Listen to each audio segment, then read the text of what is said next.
हाँ, कैसे हैं आप लोग। आशा करता हूँ कि आप लोग बहुत अच्छे होंगे बाबू।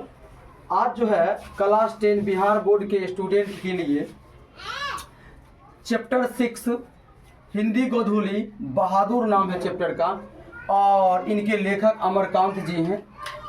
इनके बारे में थोड़ा सा जान लेते हैं। अमरकांत जी का जन्म जुलाई 1925 ईस्वी में नागर बलिया उत्तर प्रदेश में हुआ था, जिसको यूपी आप कहते हैं। क्या कहते हैं? यूपी। अमरकांत की प्रमुख कहानियां कौन कौन सी है? कभी कभी आपको बोल देगा कि ये कहानी किनकी है, किनकी रचना है, ये कहानी किनकी रचना है, तो कुछ कहानी लिख देगा। तो दोपहर का भोजन, डिप्टी कलेक्टरी जिंदगी और जोंक, देश के लोग, कुहासा, मौत के नगर, मित्र मिलन, हत्यारे ईटीसी, ये इनके प्रमुख क्या है, कहानियां हैं। लेखक को क्यों लगता है कि जैसे उस पर एक भारी दायित्व तो आ गया हो? इसको बताने से पहले मैं आपको ये बताना चाहूँगा, ये बहादुर चैप्टर जो है, इस चैप्टर में ये दिखाया गया है कि एक बहादुर नौकर को बोला जाता है। वो नेपाल का रहने वाला था। कहाँ का रहने वाला था? नेपाल का रहने वाला था। और इसमें मध्यम वर्ग के लोग को दिखाया जाता है कि गरीब परिवार का आदमी, बताओ, कभी भी नौकर रख सकता है जी? है? और बहादुर का पूरा नाम क्या था? दिल बहादुर। क्या नाम था? दिल बहादुर। और इसमें खुद लेखक जो है सो सवाल करते हैं और अपने आप को लिख करके वो दर्शा चुके हैं कि भाई निर्मला नाम की उनकी पत्नी, जिनको काम उम करने में परेशानी होता है, तो वो क्या क्या चाहते हैं कि भाई जिसको नौकर रहता है उसको ज़िंदगी में मौज मौज, क्योंकि सब काम नौकर कर लेगा तो मालिक बैठ करके उससे पैर भी दबा सकता है, नहीं करवा सकता है। तो इस तरह की बात जो है सो इस किताब में जिक्र है। कहता है कि बहादुर का पूरा नाम दिल बहादुर है। भारत नेपाल सीमा प्रांतीय 12-13 वर्षीय बहादुर, ठिगना कद, चकट शरीर, गोरा रंग और चपटा मुंह वाला है। अब नेपाल की सीमा पर होगा तो चाइनीजे से नकल देखने में लगता होगा, क्योंकि नेपाल के कुछ लोग चाइना से मिलते जुलते हैं, नहीं मिलते जुलते हैं, तो वो सही बात है। अब इसके बाद क्या कहता है तो सुनिए। कहता है गले में रुमाल बांधा, सफ़ेद पैंट, सफ़ेद कमीज और भूरे रंग का जूता पहनकर वह घर से भागकर लेखक के घर भारत आ गया था, जिसकी कहानी लेखक साले साहब मौखिक सुनाया। दिल बहादुर ग्रामीण है, पिता युद्ध में शहीद हो चुके हैं, माँ घर का काम काज संभाल रही थी। बहादुर को अपनी माँ मारती थी क्योंकि वह दिन भर जंगल में भटकते रहता था। तो ज़्यादा बात बोलने की क्या ज़रूरत है, छोटी सी बात आपको जानकारी मिल गया। 1925 ईस्वी में जुलाई के महीने में इनका जन्म हुआ था, अमरकांत जी का, जो बहादुर चैप्टर के लेखक हैं। ठीक, अब हमको पता चल गया कि 12-13 वर्ष का एक लड़का था जो भारत और नेपाल के प्रांतीय स्थित का वो लड़का था। उसका पूरा नाम दिल बहादुर था। इसमें दिल बहादुर नौकर के किरदार में है। ठीक है, तो इसको हम लोग देखते हैं कि लेखक को क्यों लगता है कि जैसे उस पर एक भारी दायित्व आ गया हो। नौकर बनने हेतु दिल बहादुर सामने खड़ा है। निर्मला घर के कामों से परेशान रहती है। कौन बोल रहे हैं? लेखक बोल रहे हैं। नौकर बनने के लिए दिल बहादुर सामने खड़ा है और निर्मला घर के कामों से परेशान रहती है। कौन बोल रहा है? लेखक बोल रहे हैं। लेखक का नाम अमरकांत। निर्मला घर के कामों से परेशान रहती है, नौकर वाले लोग मौज से रहते हैं, यानी मौज मतलब खुशी से, आनंद से रहते हैं। नहीं समझे बात को? नौकर रखना उसके लिए निहायत जरूरी है। इस स्थिति में लेखक को लगता है कि जैसे उस पर एक दायित्व का मतलब होता है कि एक जिम्मेदारी उस पर आ गया कि नहीं भाई अब हमको रखना ही होगा। दिमाग में उन्होंने परिसर ले लिया, क्योंकि निर्मला को कष्ट देखते उनको अच्छा नहीं लगता। That's all। इस तरह का क्वेश्चन मैं और भी लेकर के आता रहूंगा। धन्यवाद।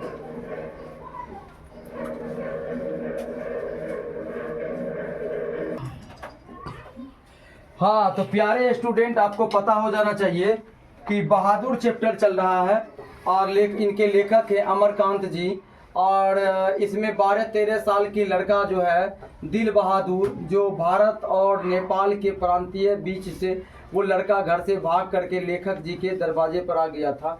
और फिर क्या था, इसमें वो नौकर का किरदार निभा रहे हैं और लेखक जी जो है सो उनकी एक पत्नी है जिनका नाम निर्मला है।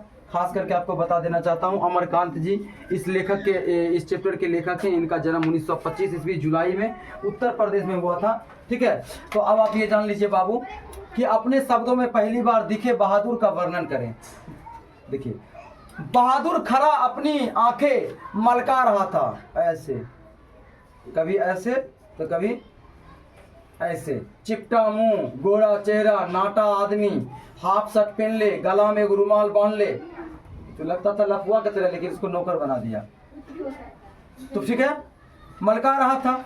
12-13 वर्ष की उम्र है, ठिगना चकैत शरीर, गोरा रंग, चपटा मुंह है, सफेद गंजी, आधी बाह वाली सफेद कमीज, आधी ये ना, आधी मैं टी शर्ट पहना हूं ना, आधी बाह वाली, ठीक है, सफेद कमीज, भूरे रंग का पुराना जूता पहने था, गले में स्काउटों की तरह बंधे, स्काउट की तरह बंधे रुमाल था।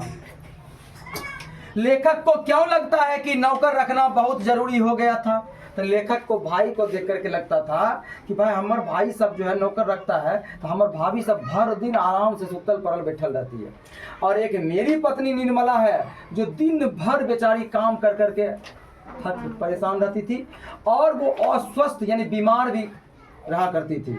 तो फिर लेखक को लगा कि नहीं भाई, ये इसको नौकर रखना असल में तो मेरे लिए जरूरी है। वो लोग तो सांड है फिर भी आराम से आराम कर रहे हैं। तो देखिए, लेखक ने भाई, देखिए लिखा सब, लेखक ने भाइयों के यहाँ नौकर थे, लेखक के भाइयों के यहाँ नौकर थे। भाभियां आराम से रानियों की तरह बैठकर समय बिताती थी।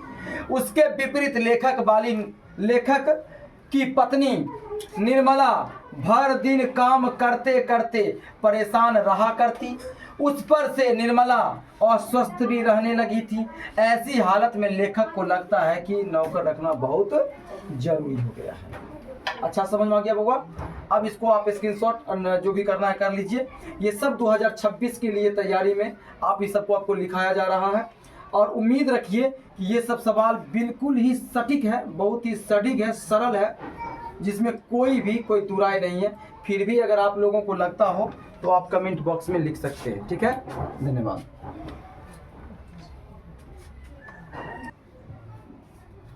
हाँ ध्यान दीजिएगा बउआ, थोड़ा सा लाइट चली गई है लेकिन आपको अक्षर सब दिखाई पड़ेगा। अगला क्वेश्चन है, साले साहब ने लेखक को कौन सा किस्सा सुनाया? असाधारण विस्तार से सुनना पड़ा। साले साहब ने लेखक को कौन सा किस्सा सुनाया? तो वही बहादुर का। साले साहब से लेखक को बहादुर की वह किस्सा असाधारण विस्तार से सुनना पड़ा जिसमें उसके द्वारा नेपाल को छोड़कर भारत आने का किस्सा है।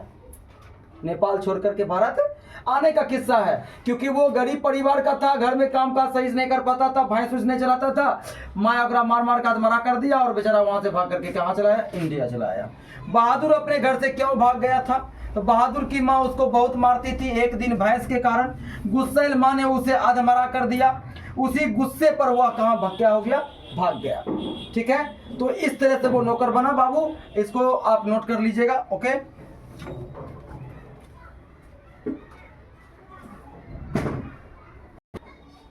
हाँ देखिएगा बुआ, आज आपको फिर से वह बहादुर चैप्टर, जिनके लेखक अमरकांत जी हैं, 1925 ईस्वी में इनका जन्म हुआ था उत्तर प्रदेश में। समझिएगा बात। बहादुर चैप्टर, बहादुर के नाम से दिल शब्द क्यों उड़ा दिया गया? क्योंकि निर्मला को पूरा नाम बोलने में कठिनाई होता था, इसीलिए वो दिल शब्द हटा करके, लेकिन दिल शब्द कैसे कैसे कर घटाई, क्या क्या बोल करके वो सुनिए। बहादुर के नाम से दिल शब्द निर्मला ने उड़ा दिया। निर्मला को बोलने में अथवा उसको बुलाने में कम समय ही लगेगी। दिल से जो बहादुर हो वह शरीर से बहादुर हो ऐसा संभव नहीं होता। लेकिन बहादुर की शारीरिक क्षमता बहादुर जैसा ही थी, मात्र वह दिल से बहादुर नहीं था। इसीलिए दिल हटाकर बहादुर के नाम से पुकारा जाता था। ये बात वो बोली बहादुर को कि भाई तुम दिल से बहादुर हो, तो दिल लगाने की क्या जरूरत है, ताकि बहादुर को तकलीफ नहीं हो, क्योंकि दिल बहादुर नाम था उसका। तो अब उसको दिल हटा दी, क्योंकि निर्मला को बोलने में कठिनाई होती थी। निर्मला लेखक की पत्नी थी। ओके, इसको आप नोट करना है। अगला क्वेश्चन ध्यान दीजिएगा। घर आए रिश्तेदार ने कैसा प्रपंच रचा और उसका क्या परिणाम निकला। घर आए मेहमानों ने उसके ऊपर बहुत प्रपंच रचा, 11 रुपये का चोरी का भी प्रपंच रचा और साथ साथ में उसके साथ मारपीट में बढ़ोतरी किया। बस बहादुर क्या था, अपनी भैंस के कारण अपनी माँ के अधमरे स्थिति में वो भाग करके भारत आया। वो क्या इसके यहाँ टिक पाता, फरार, वो भी भाग गया। लेखक का घर छोड़ करके क्या हो गया, भाग गया। कोई मार खाने के लिए आपके यहाँ नौकरी करेगा जी? नौकर पालना है तो मालिक बनना सीखो, जमींदार बनना है तो जमींदारी करना सीखो। नौकर वही पाल सकते हैं जिनके दिल बड़े होते हैं। आप नौकर को ये सोच करके पालिएगा कि कितना महीना देते, तनख्वाह देते, खिलाते हैं पिलाते हैं, अब तब जाकर के मेरा नौकर है, अब इसके साथ मारेंगे पीटेंगे। तो याद रखिए आप, ये समय का चक्र है, कहीं आप नौकर ना बन जाइए। इसीलिए लोगों के ऊपर जो है सहानुभूति बनाए रखिए। नौकर को अपना दिल से प्रेम दीजिए ताकि वो और दिल से काम आपके कर बैठे।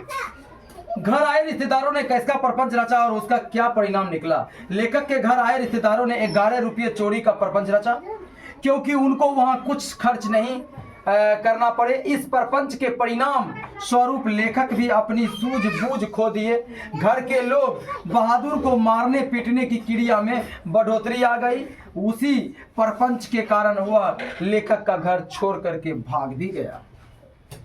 जो आदमी रखेगा वो अपना रिश्तेदार के चक्कर में मिल जाएगा, तो तुम हमको बताओ वो बेचारा कैसे रहेगा।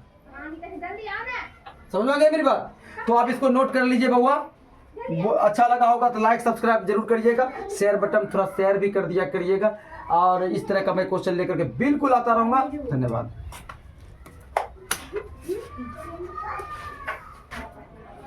देख लीजिएगा बाबू, इस चैप्टर का और भी क्वेश्चन बचा हुआ है, लेकिन अभी जो है सो इतना ही तक। बहादुर के चले जाने पर सबको पछतावा क्यों होता था? बेकसूर को किसी को फंसाओगे जो अच्छा काम घर का करता हो, और जब वो चला जाता है तब पछतावा होता है। ये दुनिया का रीति रिवाज है, समझिए। बहादुर के चले जाने पर सबको पछतावा हुआ, क्योंकि बहादुर जैसा ईमानदार कर्मठ नौकर अब कहाँ मिल सकता है, तथा वह कुछ भी नहीं ले गया। उसने अपना तनख्वाह छोड़ गया, उस पर गलत आरोप लगे, सबों ने अपनी मर्यादा खोकर उसकी पिटाई करने लगे थे। इन सब गलतियों के कारण सबको पछतावा होता था। ओके, किन कारणों से बहादुर ने एक दिन लेखक का घर छोड़ दिया? बहादुर ईमानदार कर्मठ नौकर था। जब तक बहादुर को सदस्यों का प्यार मिलता रहा, प्यार लिखबे नहीं किए, सदस्यों का मिलता रहा, खाली मिलता रहा, प्यार मिलता रहा। अरे बाबू, प्यार मिलता रहा, वह लेखक के घर काम करता रहा। जब लेखक का पुत्र किशोर उसको पीटने लगा, वह हंस हंस कर झेलता रहा। जब घर की मालकिन निर्मला उस पर हाथ उठाई तो भी वह हंस लिया, परंतु लेखक भी बिना गलती में उसकी पिटाई करते हैं तो उसका हृदय फट गया। वह समझ जाता है कि अब इस घर में मेरा कोई नहीं है। अतः बहादुर लेखक के घर को छोड़ करके भाग जाता है, क्योंकि रखने वाला उसको कौन था? लेखक था। रखने वाला उसको कौन था? लेखक था। इसीलिए उसको सभी के पिटाई से उतना अफसोस नहीं होता था। लेकिन बिना कसूर, बिना मतलब के, बिना गलती पर जब लेखक ने उस पर इल्जाम लगाया तो वो क्या हो गया? वो यहाँ से 9-11 हो गया, भाग गया। ये कहानी बहुत जबरदस्त था अमरकांत जी का। ओके, इसको आप नोट कर लीजिए। बहुत सटीक और बहुत सरल ढंग से आपको लिखाया गया।